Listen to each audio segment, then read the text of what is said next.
So I'm going to say a bunch of words that you don't understand. Oh, God. But this isn't for you. Was it a sports thing? No. Okay. But everyone, we are in Eastern Kentucky and about 2 hours away from Harlan County for all my Justified friends out there. That's all. That's it. Just wanted to put that out there. Can we talk about the Golden Girls again now? No. Okay. Yes. Jillian Benzavale. Patrick Hines. Hero Bell. Oh. I know, it's my new favorite Did thing. you hear Bell yourself? I did. You said that last time. Okay. Oh, did I say it last time?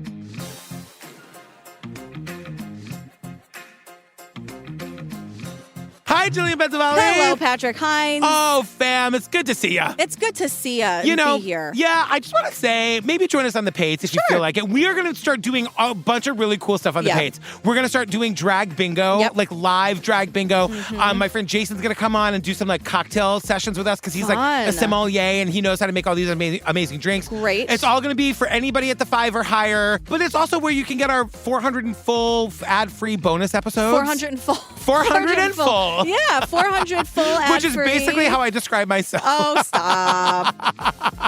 Ad-free bonus apps. We do one a week at this point. At this point. We also do ad-free versions of these episodes. Yep. And we do some like AMAs or some like, advice stuff that is all, in good fun. At the after party level. It's just a really fun extra time with us. Yeah. You know what I mean? I do know. I know exactly what you mean. Okay, great. I'm picking up what you're putting down. What are we talking about today, girl? Okay, so this is on Discovery Plus. It's called Murder at Carter County Mines. There's a lot of secrets out here. Violence, rage. This would not happen in my family. My Aunt Sherry had missed work for 2 days. I had not seen Gary in a few days. I was afraid that something domestic had happened. They had maybe gotten in an argument. We had no idea who the victim was. They put a tap on our line. You can almost taste the death in the air. I don't know who you are. What are you doing involved in this? I can't imagine being that cold. You hope that if you find them, they'll be alive.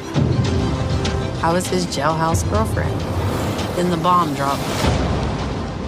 The first thing they say is that we're in Eastern Kentucky and all I want to do is drink bourbon. I asked you if we could drink today and you weren't that into it, so we're not. But I wish we were. What? I wish we were. I also took it back and said, of course we are. Wait, should we stop and order Drizzly? Is it too late now? No, Steve.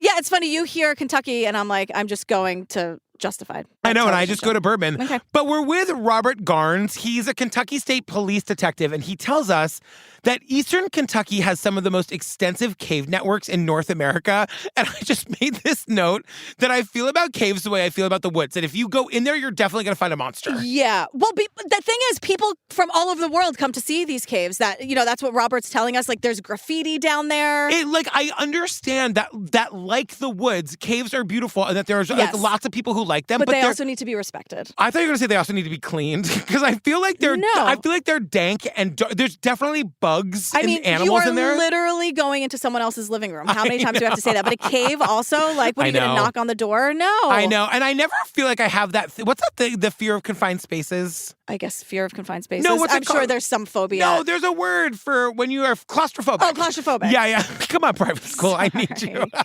I told you my brain is not, I don't know what's going on today. I don't know either. But I never feel like I have claustrophobia unless I need like an MRI or somebody takes me to a cave. Oh, okay. And you've been to a cave exactly how many times? I think one time. Have you actually been to a cave? I think I've been to bullshit. I'm like scanning my gay memories for ever having been to a cave. But you know what? Maybe not. I would bet my life that you didn't. I don't think I've ever been to a cave. Okay, so let's stop talking shit about the caves. All right, anyway. But Robert, this detective... I've been coming to these caves since I was a little kid. There is a definite darkness in these caves. I could walk back through here without a light on. I'm not afraid of it. There's a definite darkness to these caves. And I said, see? I feel vindicated. I mean, that's like all they are. Even the guy why would you go in there? Like bat people live in there. They're 9 feet tall and they're human, but they're bats. Right. Right. Do you know about this?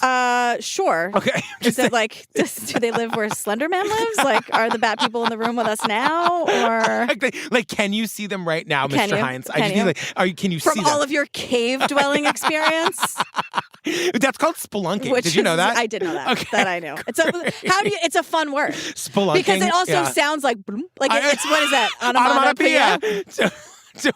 Wait, did I go to private school? I don't know. Oh my God. But what he says is he's like, fuck these caves. Like, I'm not even scared of them. I respect them. I don't need a flashlight. But he says, what I am scared of, however, is, quote, the potential in people's hearts. And I'm like, Bobby, me and you both. I wrote a Jillian Pensavalli, yikes. Yikes. So we meet Jamie. I love Jamie. Jamie. She's ends a up local. being really awesome. Yeah. Yeah, she's a local, and she drives us over the Kentucky Bridge and into what she calls the Kissin' Cousin State. She says, Okay, this is the Kentucky Bridge. This goes over into the Kissing Cousin states, Ohio, West Virginia, and Kentucky. Yeah. Now, I Googled. Okay. Marrying your first cousin is allowed in a lot of states. Is that right? And this is all from Wikipedia. There's like a grid on Wikipedia that has all of these rules. Oh my God. The rules are kind of bananas. So like, for example, in Arizona, is first cousin marriage allowed? Yeah, only if both parties are 65 or older or one is infertile. However, sexual relations or cohabitation, not allowed. Wait, you can marry them, but you can't have sex. Right. Okay. But depending on the state, I certain don't things know. are true, Look, certain things are not. Go to the Wikipedia page. Yeah. The Wikipedia page is cousin marriage law in the United States. Oh and my you can God. see how inconsistent it is. Like Arkansas, you cannot marry your first cousin, but you can have sex with them. Oh this is my what I'm God. saying. It's bizarre. But Michigan is the only state to say that rape is not allowed, which is like, it's the only like caveat. It's the only one that's like, yeah, but we're not raping anyone. Oh my God, Michigan. Like that's the only one that's like, you can't take advantage of someone, cousin or not. Oh my God. They were like, it's considered a felony. Okay, Thanks, Michigan. great. Thanks for having all of our Michigan backs. coming through again in a pinch. But like Arkansas, and Delaware too, you can't marry them, but you can have sex. It's very odd. Wow. I love that you went down this rabbit hole. Well, because I was like, Jamie, we can't say kissing cousins, right? But I think it's one of those things where like she grew up in Kentucky, so she's saying it like it's her experience. They bring her to us early in the ep, and we don't see her again until the end. But she's saying like, my whole life has changed since whatever's about to happen happened. She said, who would have thought that I'd be a grandma with 3 grandkids? She does not look old enough to be a grandmother. No, but she looks like she's like in her 30s. Yeah, but she says I got into selling drugs because of my dad. He was very abusive, alcoholic, druggy, but like he had his good points where he was like a really nice guy. she started selling drugs because of her dad, and then we'll see Jamie in a little bit. But hell of an introduction from Jamie. Welcome. We then meet Jason Adkins, a local welder, and he's the one who says, like, this town has a lot of secrets, more than you could ever dream of, and that's no joke. And I was like, damn, Jason. He's like, there are a lot of unsolved murders. He says, one time when I was 12, 3 boys were killed execution style just because they rode their 4-wheelers into a field of marijuana. What is going on? They stumbled on a grow site and got killed for it. And they never found out who did it. Oh my God. Yikes. So we also meet Marlene Stewart. She's a retired cop. We learn all about Marlene. She didn't become a cop until she was 37. Yeah. She was like her, but then when she did become a cop, she was like assigned, I don't know if it was her choice or she was assigned, but she basically dealt with all of the sexual abuse cases in the county. Right, child sexual abuse cases. And she says, like, it's the one thing everyone doesn't choose. But she did it. And she started working in 1997. And she says that in 1 year, she had over 100 cases. But she says something super heartbreaking here. She says sometimes, like, when she would hear an address, she knew what she was going to see when she got there. And I was like, oh my God. You know, I got to tell you, like, it's even in my book, I grew up in like Section 8 housing on Cape Cod called Swan Pond Village. And that's what it was like there. Yeah. Like, if you got called to a call at Swan Pond, like, you knew it was going to be bad. Oh God. Yeah, it was either, I won't like go into it, but like, it was a low income housing and it was like a rough neighborhood. Yeah. Ugh. This documentary is doing that thing where they introduce us to a ton of people at the top and like they all sort of filter back in. So our victims here are Cheryl, they call her Sherry or Cheryl, so you're going to hear both, and Gary Young. Yep. We're about to meet a bunch of Cheryl's family, and I love them all. Like, we meet her niece, Lisa, and she's like, I was her niece, but we were way more like sisters. And we meet Brenda, who's Cheryl, the victim's sister, but also Brenda's mother. Right. And like Brenda and Lisa own a flower shop that they work at. Yeah. And so Cheryl and Gary Young were married for 14 years. Yeah. We're going to learn that Gary has a son from a previous marriage, and Cheryl and Gary didn't have any kids. They got married when they were like a little bit older. This was her first marriage. She was picky about what kind of man she was going to spend the rest of her life with. She loved horses. She found Gary, he loved horses. They met at a horse event. Gary was funny, just like her. They loved horses. Yeah. That's like a big thing. They like raised horses. They loved horses. They met at a horse event. Yeah. She just thought like he was the funniest. Yeah. So they were married for 14 years, and now it's January 16th, 2004, and Cheryl hasn't been at work for 2 days. Yeah, and that's a Friday. Yeah. It's Martin Luther King weekend, Yes, right? So it's like Monday is, everyone's off on Monday. That becomes I'm going to relevant. take major umbrage with this when we get there. Yes. So people are starting to call around and ask about her, but the same thing is happening with her husband, Gary. Gary's boss is calling looking for him. He also didn't show up to work. And now Brenda, Sherry's sister, is getting a lot of these calls. At the flower shop where she works with Lisa. There's a lot of characters here. A lot. And so Brenda sends her husband over to the house. You got to check on Sherry and Gary because no one's heard from them. Neither of them have shown up to work. Like something's going on. Yes. But like the husband goes to the house, but like smartly calls the police and a sheriff's deputy meets him there. Right. And this is where we also meet Officer Robert from the state police. He meets them there too. They knock on the door and nobody answers, but they notice that the horses are still in the barn. And they never would have left their horses. And Lisa, the niece, says the horses were very intuitive. I mean, animals can sense when something's wrong. And they also haven't been fed for 2 days. Oh, my God. Animals know their routine. Yes. And so, like, their people aren't there. And I'm sure, like, they're kind of like, what is going on? And they can say the horses are, like, audibly fucked up. What's going on? Oh, poor things. Also, Cheryl's car is missing. It's a little silver Malibu that she loved to drive. She loved it. Little silver Malibu. But people are thinking, like, these two were insanely in love. Maybe they just, like, took off for a couple days. They loved going to, like, horse events. Yeah, good like, for them. Rodeos or state fairs, but everybody checks the calendars. There's no horse events happening in town. And also, Gary's truck is still there. Yeah. And icicles are starting to form on the truck. Remember, it's January? Yeah. And then one of the sheriffs is like, wait a second, what is that? It looks like there's blood in the ice of the icicles that are forming on this car. And they also say his car is there, but her little car is gone. And if they were going to take off for a couple days, they definitely would have taken his truck because he was like a super tall guy. Right. The little Malibu is just like a little fun car. But if they're going somewhere on a trip, you know. Also, like all of their jobs are calling around looking for them. They seem like the type that would call their jobs and be like, I need a couple days off. Absolutely. Yeah. So here are some of the things that the cops found or noticed when they're at the house. Yeah. Blood was found on the back of the pickup truck, like we said, and on some of the tools in the barn. Mm-hmm. We walked into this store, and when we entered, I noticed a very strong smell of bleach. There were 3 large spots in the floor that were discolored. It appeared that the spots were made by somebody trying to clean up blood. Stay stupid. Stay stupid. Like, Keep how it up, everybody. dumb do you have to be to you understand the bleach is going to make the blood go away, but it's also going to make the carpet spot disappear. And that smell doesn't go away. No. So all these, 2 days later, assumingly, Yeah. So there's also, interestingly enough, the home was not ransacked, so there was no forced entry. And so we take like 10 minutes to talk about how this was probably like a domestic violence situation. Meaning like implying that Gary probably killed Cheryl. And then bailed and didn't take his own truck and left the horses. But we really dragged Gary through the mud here for quite some time. Well, Robert, okay, I gotta say, I like Officer Robert a lot, but he says this thing, I know what he means, but he goes, at this point, it very easily could have been a domestic violence situation that went overboard. Yeah. To which I said, Officer Robert. It's never on board. We're never on board. We're never on board if it's a domestic violence situation that went too far. No, that's not a thing. If it's happening, it's too far enough. That's too far, Robert. Enough.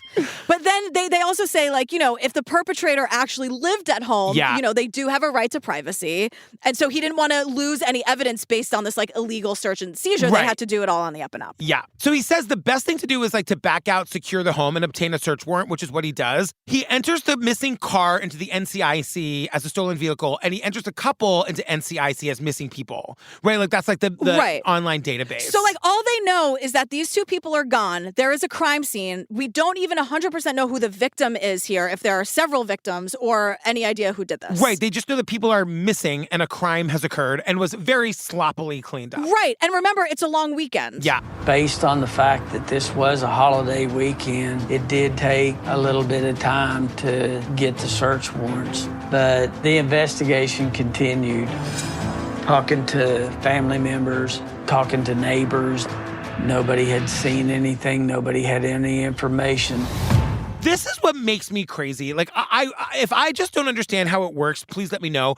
We have missing people and blood everywhere. Right. Now, I know a warrant has to be signed by a judge. Is there literally not any judge that is available on the weekend to sign a warrant? Do they have to be clocked in to sign a warrant, or Like, can someone do it on a Sunday afternoon? People are missing. Yeah. These people are missing. They could be in danger. It's a crime scene. It's a crime scene, but like, it's not even like a crime scene where there were dead bodies. That would be tragic enough. We don't even know if these people are dead. They could be out there tied to trees or what. And the evidence of where they are could be in the house. And we got to wait till fucking Tuesday because it's a holiday weekend. Are you kidding me? No, I agree. I know that you didn't do it. No, I'm not kidding. But I'm like, they say it 100 times. Like, oh, it was a holiday weekend, so it took longer. What? Yeah, I agree with you, obviously. When you go to judge school, shouldn't you be like, can I work on Sunday if I want to? Is there a way? Yeah. But yeah, that's the thing. It's like if someone knocks on my door and they're asking for a warrant, I mean, it happens on TV. I honestly Can it happen in real life? Like, people are missing. Imagine it's Daisy missing and we can't get a warrant for wherever she last was until Tuesday. No. You know how many episodes of SVU where the judge is like, this is my day off. I know. I'm here signing this thing. It's like, all right, Judith Light, just do it.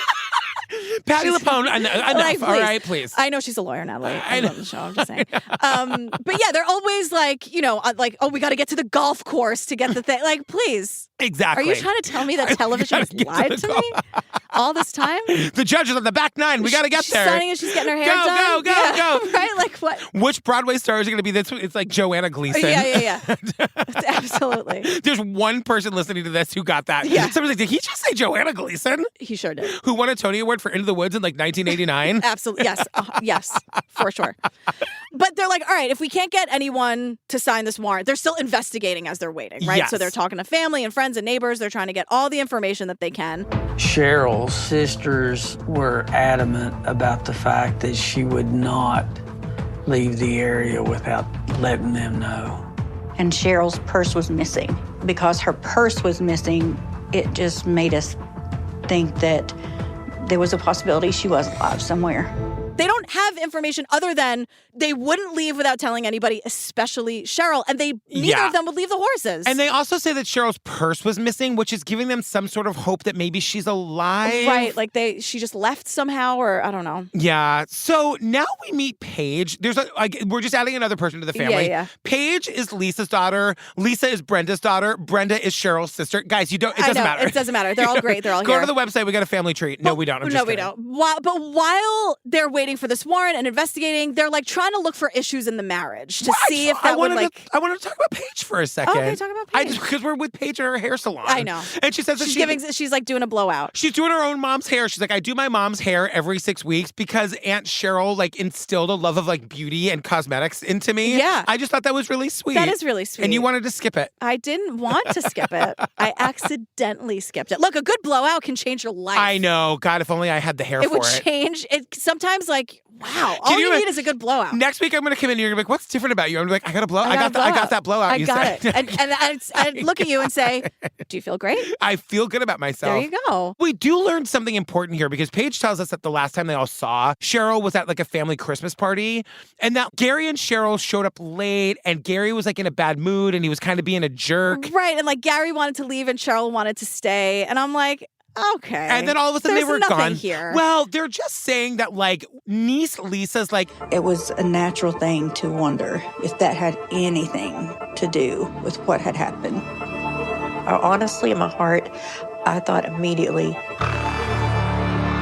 that there was a domestic situation. Maybe there was a domestic violence situation that occurred after. Like, we didn't know Gary to be violent, but maybe he was, and he was being kind of a dick that night. Yeah, it's a little bit of a red herring. Yeah, it's not know? Gary. Gary didn't do this. But they're also grasping at straws because it's like they don't know what happened to these people, and they're both gone, and like everything is out of character. So they're like, maybe everything we knew is a lie, and maybe that time that he was grumpy at the party, like, does that have to? They're just looking looking to make sense of. They're like, it's also only Saturday, and we don't get the warrant until Tuesday. Like, of course, everything is going through their minds. Right. So it's January 20th, 2004, and Cheryl and Gary Young have been missing for 6 days, and now the cops finally have the search warrant. It's been 6 days missing. That's not okay. No. Am I wrong? I don't think you're wrong. Am I wrong? Like 6 days? 6 days. Because it was a holiday weekend? That doesn't make sense to me. No, I agree. So he's finally back at the house with the search warrant. They're in the house and they're taking swabs and pictures and checking for fingerprints. And Lisa, the niece, I guess she's like standing outside watching. I guess, yeah. She says, They went into the home. They kept coming out. and getting more and more luminol. For them to keep getting more and more, it must be bad in there.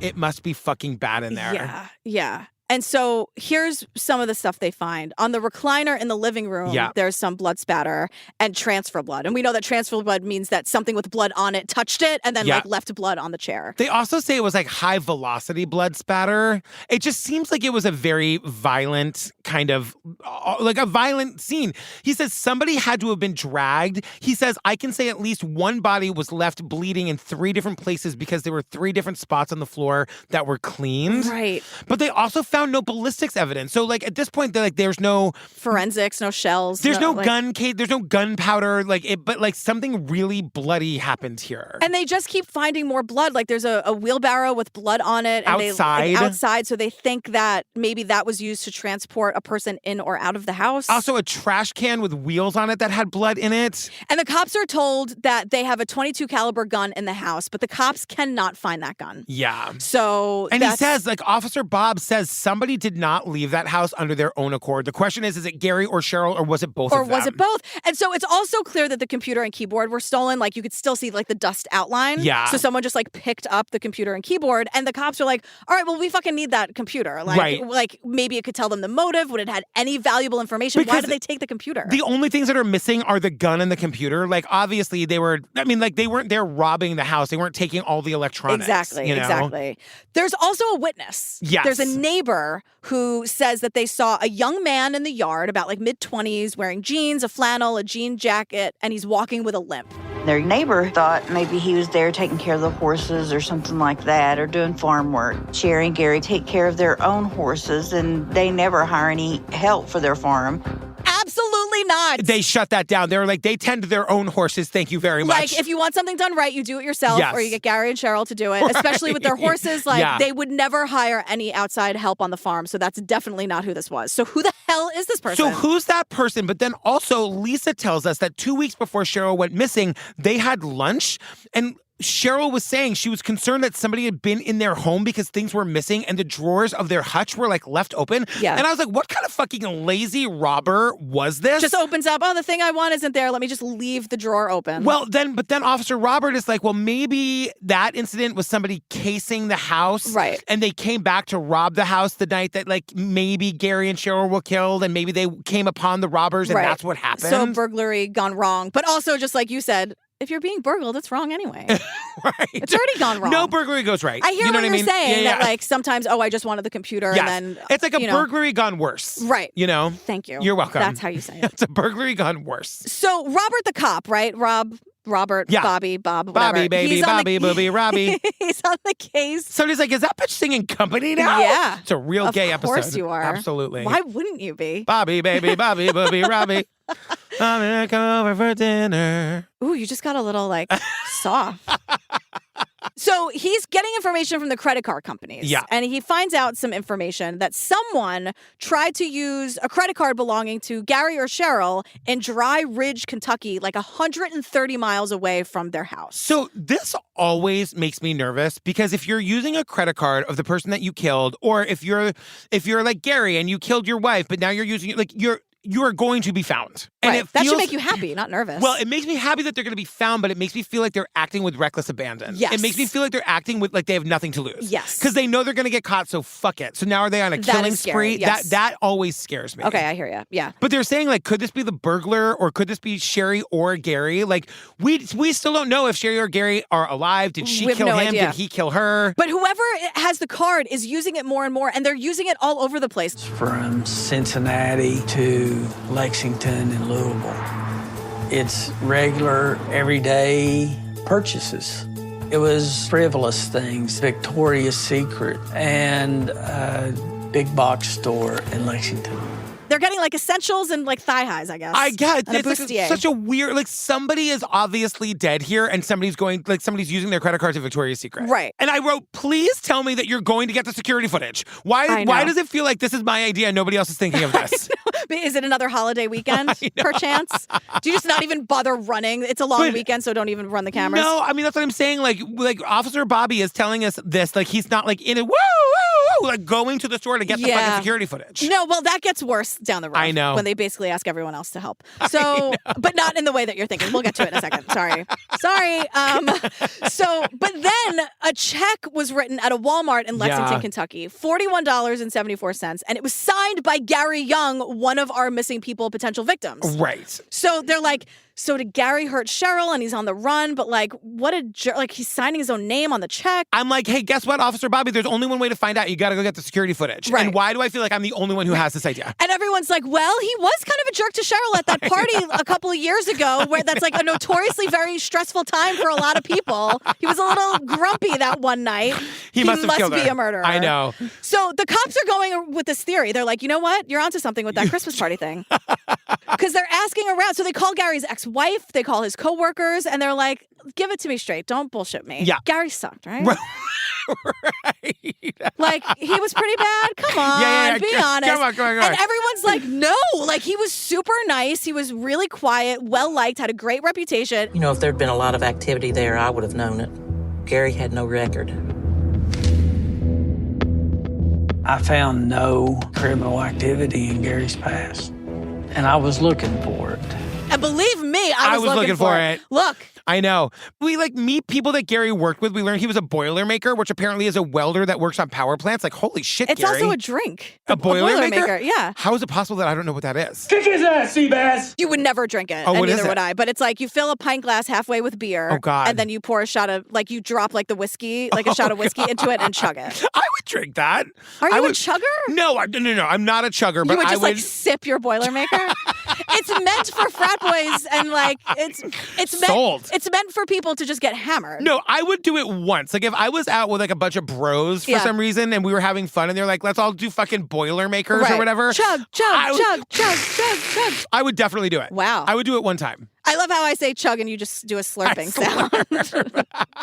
Anyway, barf. So, totally. January 21st, 7 days missing, right? Yeah. Cheryl's car, that little car that she loved, Yeah. it's been found. And it's in the parking lot of Bethesda Hospital in Cincinnati. And like the family's like, neither one of them had been a patient there. Like, Right. this is clearly like you're dumping the car. So what the hell? So Officer Bobby Robbie is Sure. like, we had no evidence crew at the time. I was the evidence. Like, Bob is invested. He Yeah. drives up to the hospital in Cincinnati, which is over in that kissing cousin state of Ohio. I'm just kidding.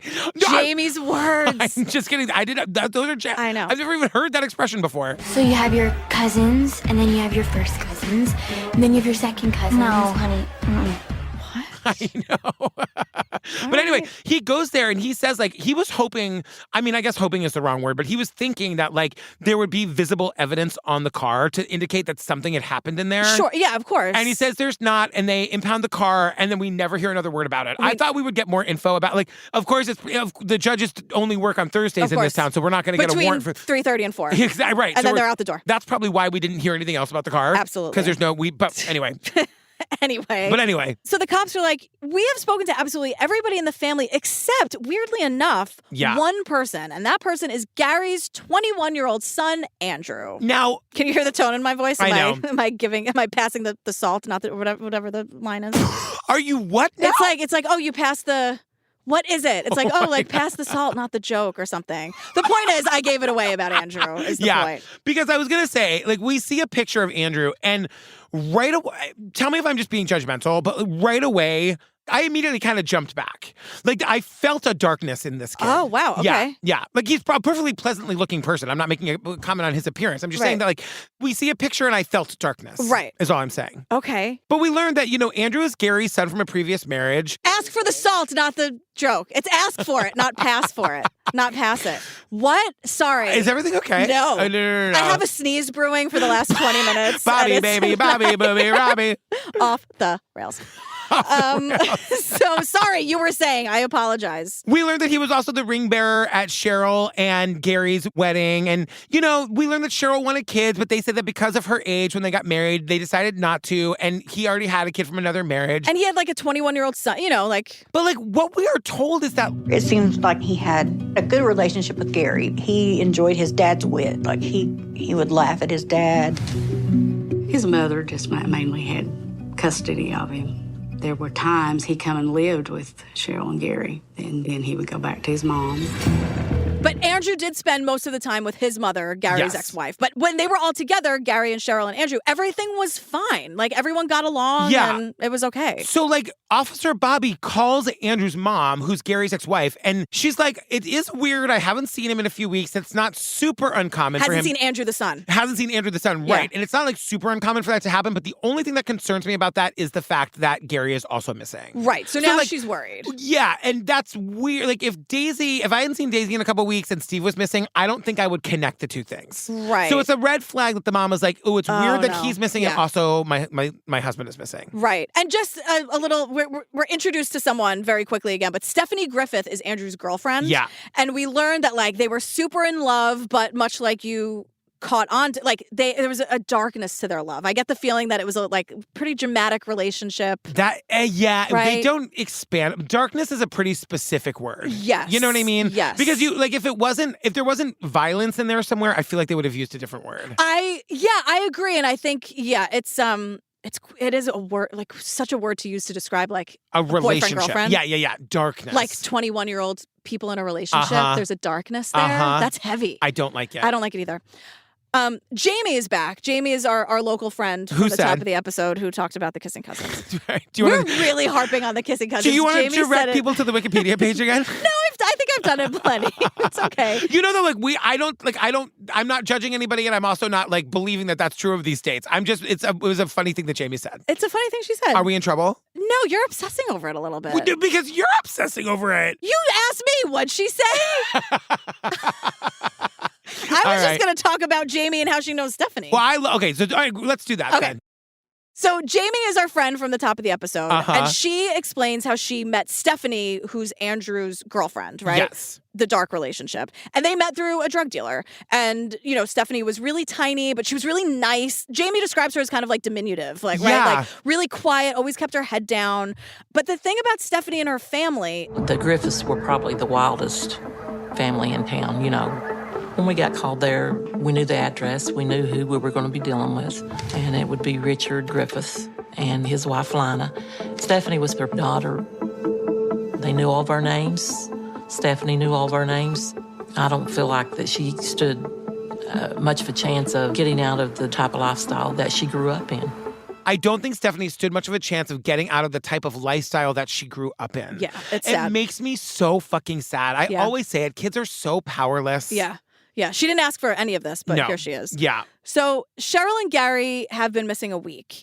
And Lana, Stephanie's mother, calls the cops because she hasn't seen Stephanie in 11 days. So now the cops are looking for 4 missing people. Yes. Gary and Cheryl, who are married, Gary's son Andrew, and Andrew's girlfriend Stephanie. They are all missing. And, like, connect the dots. And so, like, finding one of them is going to probably lead to finding any number of them. Yeah. So finally, they subpoena the surveillance video from the Walmart where the check was written. I feel like Bobby woke up in the middle of the night and was like, oh my God, you know what I should do? You know what I should do? Let's wait till Thursday when the judges are working for that half hour. 3:30 and 4 o'clock before they're out the door. Run over there and get a subpoena for the... Signing as they're putting their jacket on.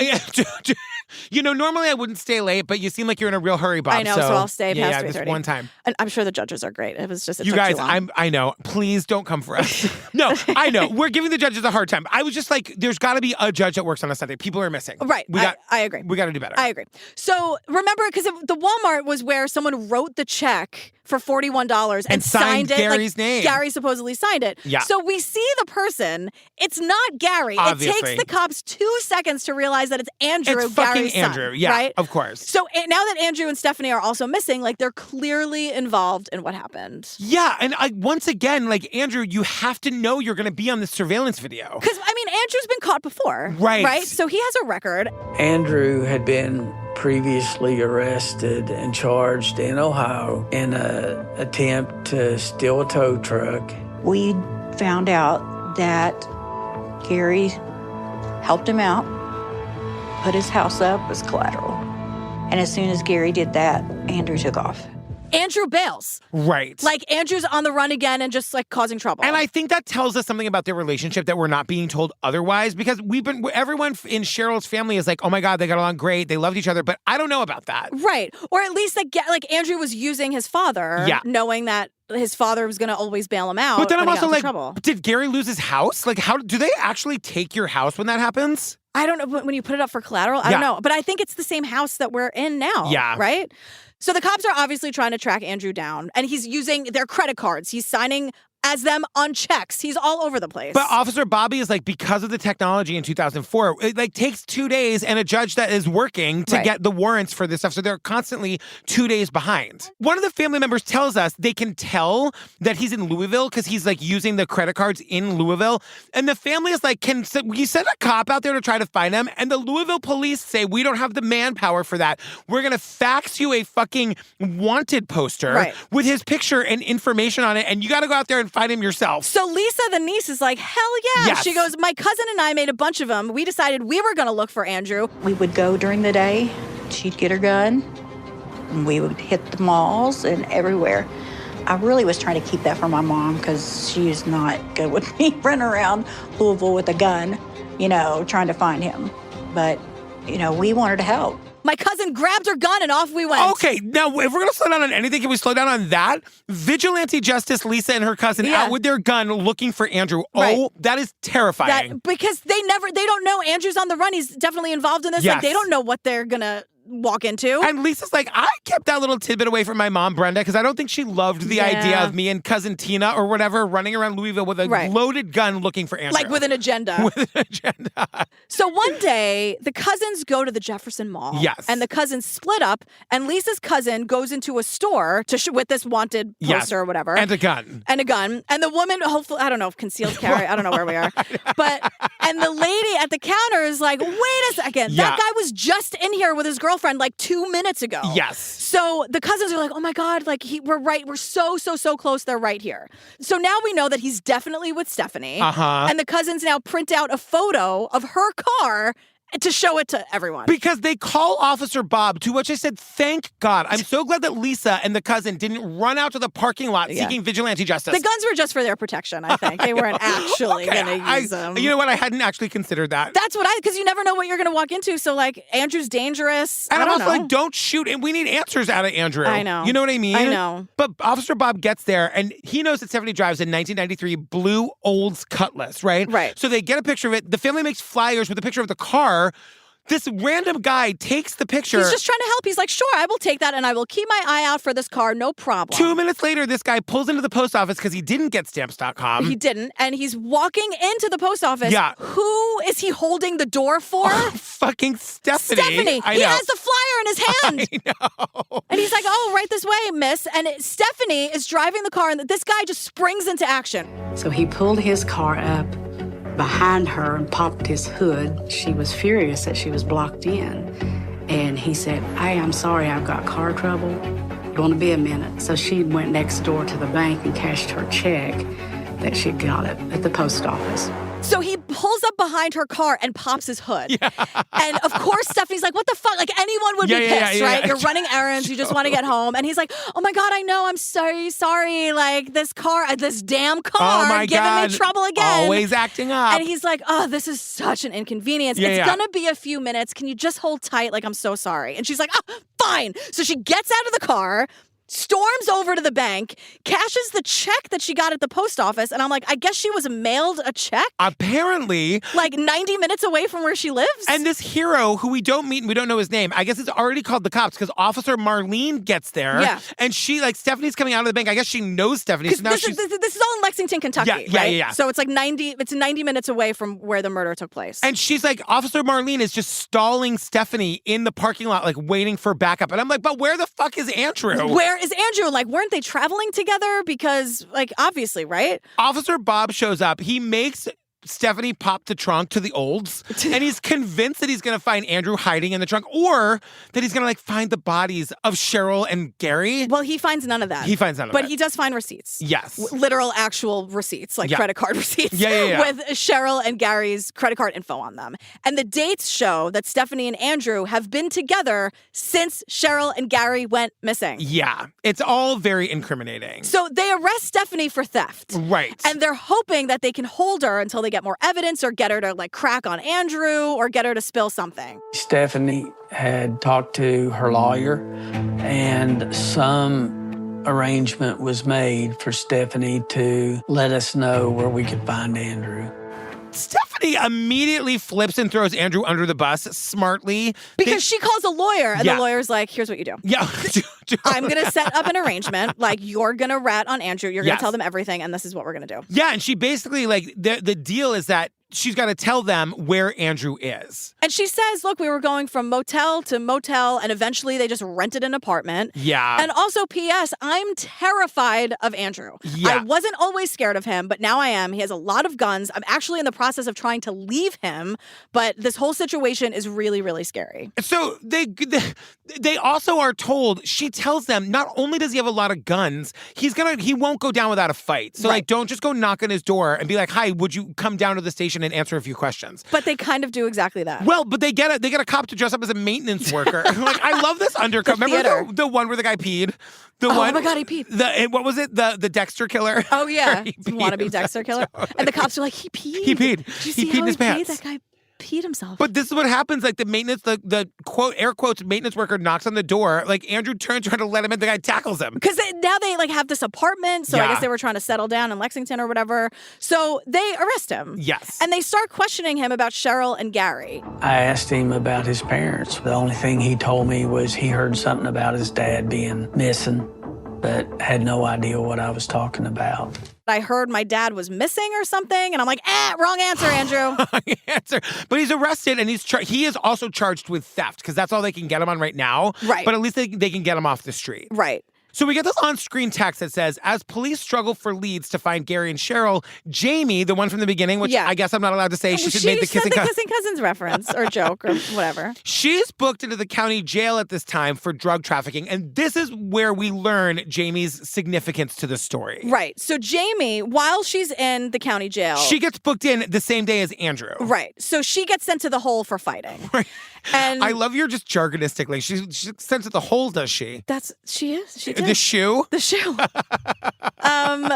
Yeah, so is fighting on day one, you know, but she gets sent down there and she explains it, and it's like, oh God, it's so terrifying. I know. It's like this really little cell, 4 walls. There's a vent, there's a toilet, there's a sink, and there's a really small crack under the door. So you can't even see. You're like totally isolated, right? Yes. And the person in the hole next to her. So basically, these are individual rooms for solitary confinement. Right. And the person next to her gets her attention, and they get to talking. Yes.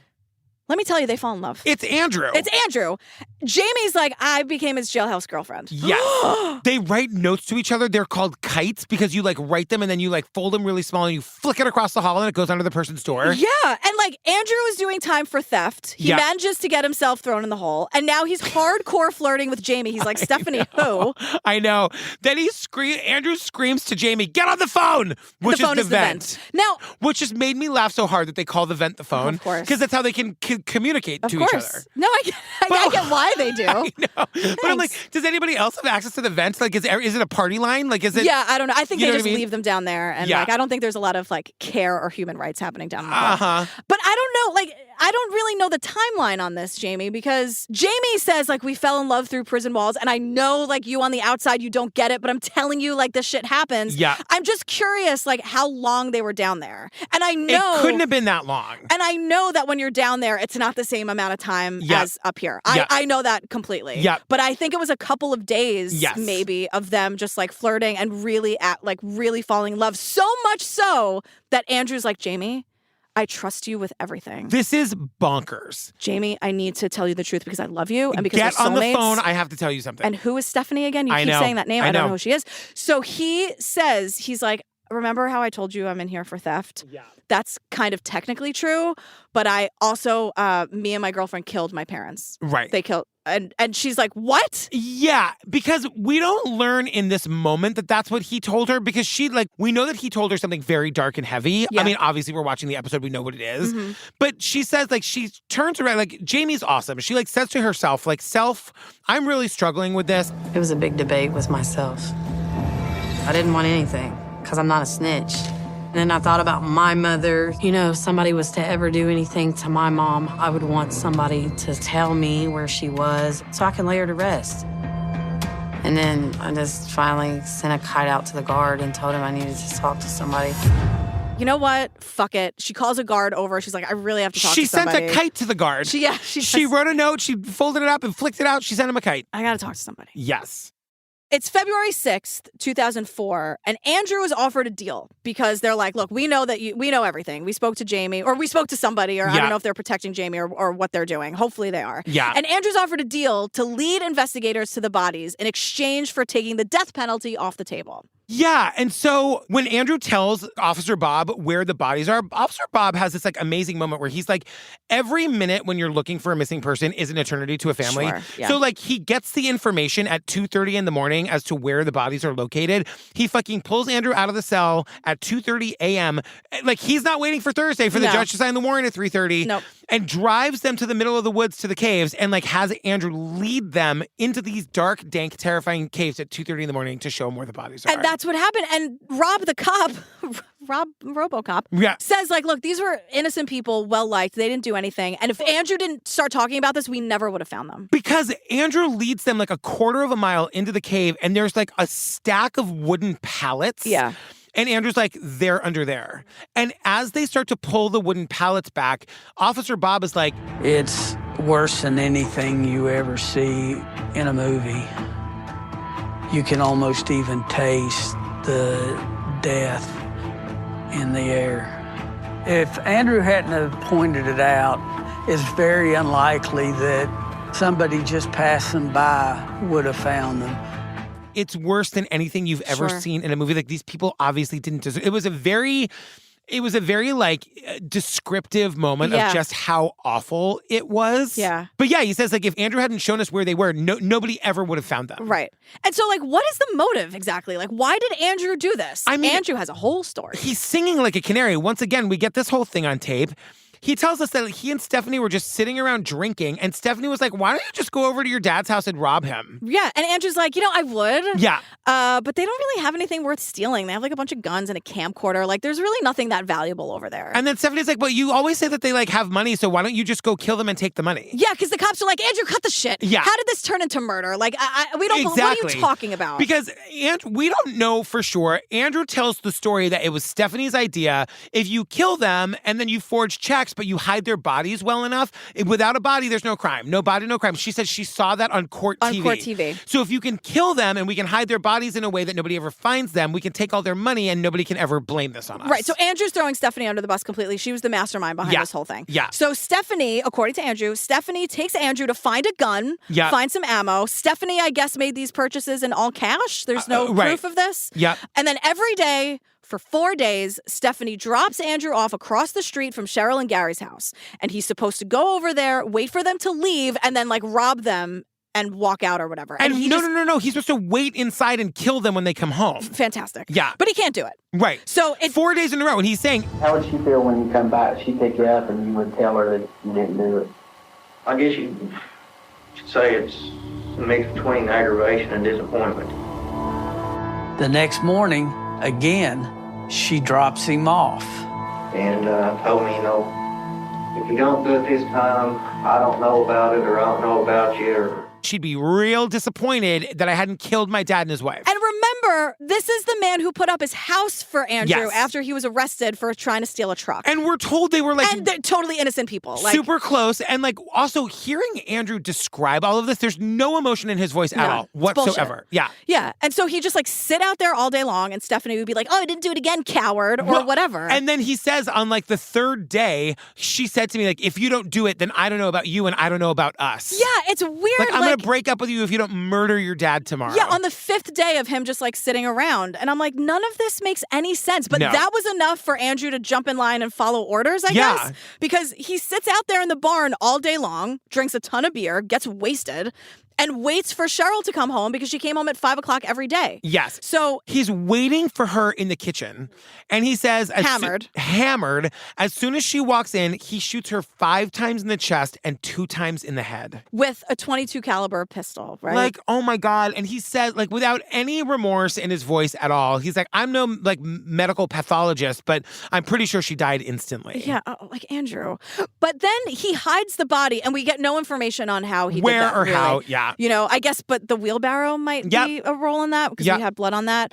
So we don't really get any information on that. But then he like sits and waits for Gary to get home. And this time, Andrew is holding his father's own .22 caliber rifle. Because remember, earlier the family's like, look for the gun. Like Gary had a gun and they couldn't find it. It's because Andrew had it. And that's what Andrew used to kill his own father. Like he says, he and Gary lock eyes. They didn't speak to each other.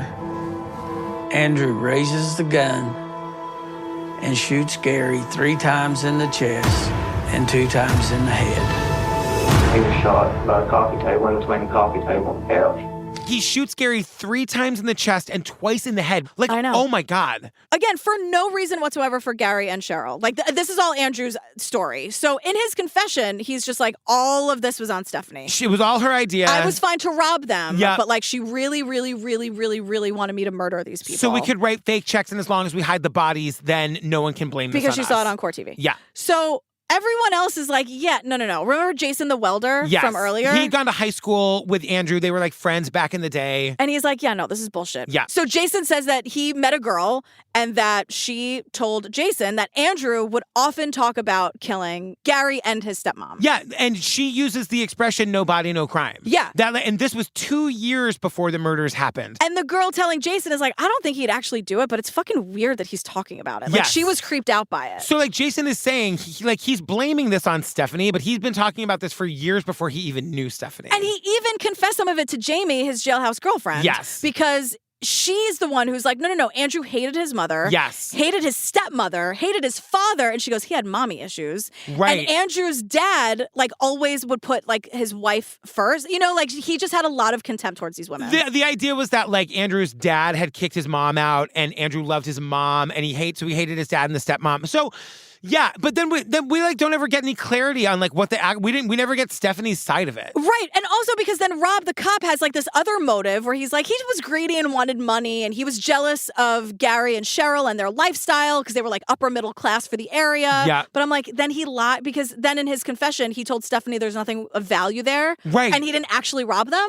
I mean, the whole point of this is that it's also pointless. Like the tragedy of this is how stupid and pointless these murders were. And because we don't get Stephanie's side, like, was Andrew abusive to her too? Right, yeah. Was that part, like, was she telling the truth about how she's scared, or were they just sort of trying to pit each other, like playing both sides? Like, there's no details on any of this. So as it's ending, we learn that in July of 2004, Andrew was sentenced to life without parole, and the case is closed. And Stephanie accepts a plea deal and is sentenced to 20 years to be served consecutively, but she's released in 2014 after serving 10 years. Oh my, so she's out. She walks among us. And has been for like 10 years already. Oh my God. Stephanie, don't call me. Don't call me. Okay, bye. Unless you need help. Like, I don't know her side of it. Was she in this true. abusive relationship, and like, did Andrew manipulate her into being a part of this? I don't know. I don't know either. I don't know anything. I don't know anything either. Oh, no. Oh, girl, we did, what's it called? It's called Murder at Carter County Mines. Oh, my goodness gracious. Fam, join us over there on the Patreon. You know, over 400 full ad-free bonus episodes to download and binge right this second. We're going to start doing, in the month of January, we're going to start doing some really fun stuff. Yeah. We're going to be doing drag bingo and cocktail classes and wine stuff and happy hours. Yeah. I'm very excited to, like, reinvigorate the pace. Yeah, new year. Yeah, new year, pace. new us. New us. New pace. We're going to stay a little the same, I think. I think I'm going to stay a lot the same. Okay, great. But, you know, but just more. Just more extra. Fantastic. Yeah. What are we doing next? So this is on Discovery Plus. It's called Faking It, Murder Far From Home. This is a murder that happened in the UK. Okay. And we have so much footage. Like, we can track this guy almost the entire time, and he just sits and lies to our faces about it. Oh, my God. And then we have experts being like, that's a lie. That's a body language. So there's a lot of, like, body language stuff here. That's why, like, the series is called Faking It. Oh, my God. But we have, like, undeniable footage of this guy from, like, cameras tracing him, like his every move. Oh, that's wild. Yeah, and we hate him. Well, stay tuned for the trailer for that, fam, and our funny and hilarious outtakes. Yeah. And we love you. We love you so much. Thanks for hanging out. Yeah, we'll see you next time. Okay, great. All right, bye. Bye. This beautiful girl, big smile on her face, just graduated from university with all of her life and future ahead of her. Grace Mullane. Grace had an adventurous spirit, just started a gap year, a year-long exploration of the world. A much-loved daughter. Grace has been missing for several days. Who vanished on the other side of the world. We get them going up into the lift. That is the last time you see Grace alive. The Faking It team analyzes the words and actions of the prime suspect. Caught on CCTV, the last hours of a Tinder date, the innocent young woman who knew nothing about his violent past.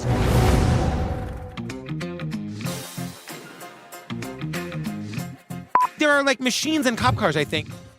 Hello? What just happened? Hello? Oh, I just turned my volume down by accident. Oh, God forbid. I could.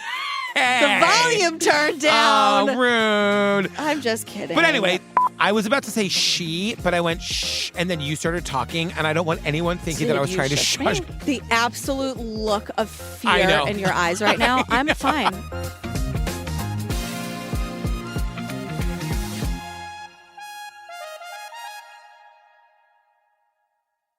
And she started working in 1997. Shh.